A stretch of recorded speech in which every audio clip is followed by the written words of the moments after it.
Oh, la lumière divine. Quel plaisir. Eh bien bonjour, aujourd'hui on parle du moteur du kart.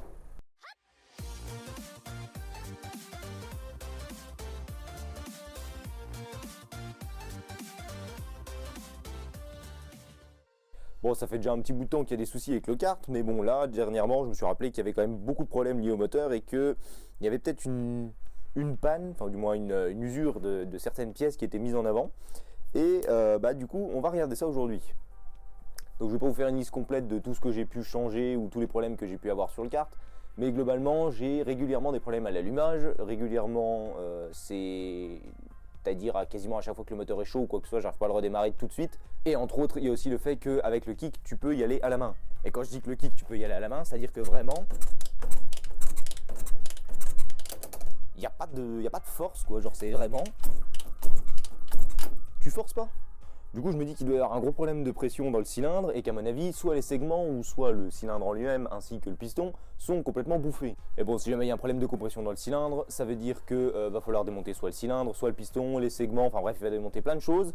Et quitte à démonter le moteur pour régler les problèmes de compression, je vais aussi régler les problèmes d'embrayage parce que les disques ils sont complètement mangés. Il y a aussi le témoin de point mort qui marche plus, donc il faudra que je le change. Et il est du côté là et il est plongé limite dans l'huile, donc si jamais je veux le changer, je suis obligé de vidanger la boîte, donc au moins je ferai tout en même temps. Et au passage, j'en profiterai pour virer ce putain de câble d'accélérateur qui passe à l'extérieur du châssis et qui est d'ailleurs à deux doigts de couper. Hein. Il y a même plus de brins là-dessus. Qu'est-ce que c'est que ça? Il reste 4 brins sur le câble. Oh la vache. Bon, enfin bref, vous avez compris, il y a de la maintenance à faire. La bonne technique de gitan, quand t'as pas d'électricité sur place, tu fais un embout maison et tu branches ça sur la batterie du kart. Allez, viens là, toi. Y a pas de jus là-dedans ou quoi? Je suis introduit que j'ai branché ça à l'envers. Tout va bien. Du coup, pour la vidéo, petit test de compression avec un truc de chez Amazon qui vaut même pas 20 balles. On va virer la bougie. Hop. Oh, elle était pas bien serrée celle-là. Bien dégueulasse. Tu sens la combustion parfaite là. Alors, normalement c'est ça. Toc. Alors, globalement, ce que je branche, c'est ni plus ni moins qu'un pauvre manomètre. Il n'y a pas de truc bien exceptionnel. C'est juste un manomètre qui s'adapte à la place de la bougie et qui va nous donner la pression dans le moteur quand on va kicker. Yes. Ça vaut moins de 20 balles sur Amazon, un truc comme ça. Bon, c'est uniquement pour moteur essence parce que sinon, il n'y a pas assez de pression. Enfin, il admet pas assez de pression pour un moteur diesel.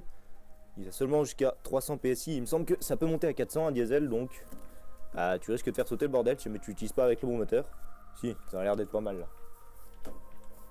Il y a le tuyau qui passe devant, c'est pas grave, de toute façon on l'ira après. Et du coup là maintenant on kick.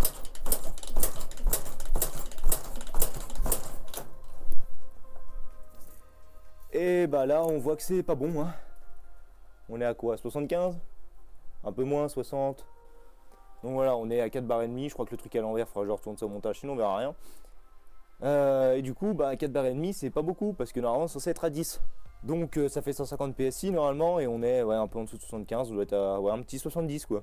Mais du coup, pour revenir à ce petit moteur des familles, on va devoir démonter une paire de trucs, notamment la culasse qui est là, déjà pour vérifier un peu le truc. Je l'avais déjà fait, ça, le changement du joint de culasse. Mais bon, là on est bon pour la redémonter.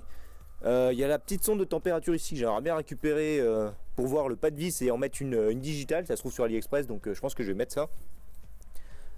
Au passage, je serai obligé de démonter le cylindre complet, donc les vis qui sont ici. Ça, du coup, le câble là qui est complètement pas tendu, il faut que j'achète des gaines et du câble pour le faire passer sous gaine. Le truc là, c'est vraiment nimp, avec le ressort de rappel qui est pincé dans un domino, le truc qui s'effiloche complet. J'ai une vidange de boîte à faire aussi. Changement du joint qui se trouve ici, parce que quand j'ai décollé l'embrayage, j'ai remis le même joint et puis bon, il y a de la merde qui a dû se mettre et puis j'ai moitié pas très bien décollé ça, donc à mon avis tout est bon à changer, refaire un petit peu de surface et tout. Putain, on va rien entendre avec le tracteur. Ah, j'ai la haine.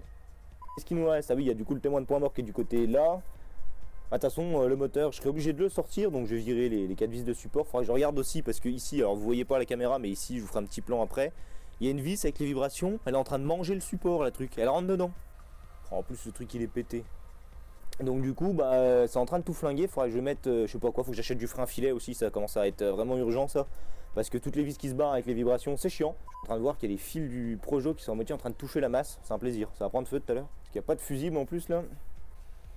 Le bon système de gitan. Avec les cosses posées sur l'étrier de frein. Ah oui, j'ai une cosse aussi à refaire parce que dans le faisceau électrique là, il y a l'allumage, il se barre.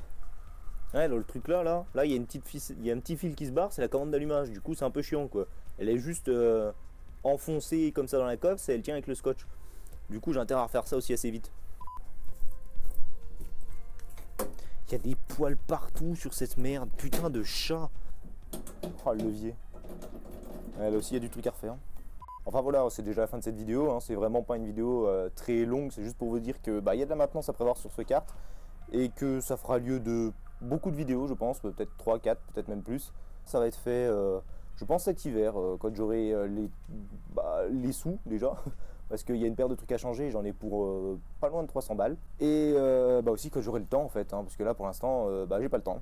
Donc on verra ça plus tard. Je commencerai déjà par démonter le moteur, on fera une petite vidéo là-dessus.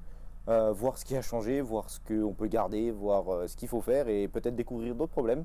Donc voilà, ça va être une belle série de vidéos qui va être à prévoir. Toujours ce bruit de tracteur à la con en arrière. Ah oui, et je tiens aussi à préciser que les vidéos porteront un nom un peu spécial. En gros, je compte mettre en avant le nom du moteur plus que le fait que c'est mon kart. Pour tout simplement les gens qui chercheraient à faire de la maintenance sur ce même moteur, le moteur, que ce soit sur mon kart ou une moto, ça reste le même. Donc si quelqu'un cherche des tutos pour changer des pièces sur une Suzuki RG 125 Gamma, c'est ce nom que je vais mettre en avant dans les vidéos. Ça aide pour le référencement, ça fait des vues, tout ça. Enfin bref, merci d'avoir regardé la vidéo et puis du coup, une belle série à prévoir.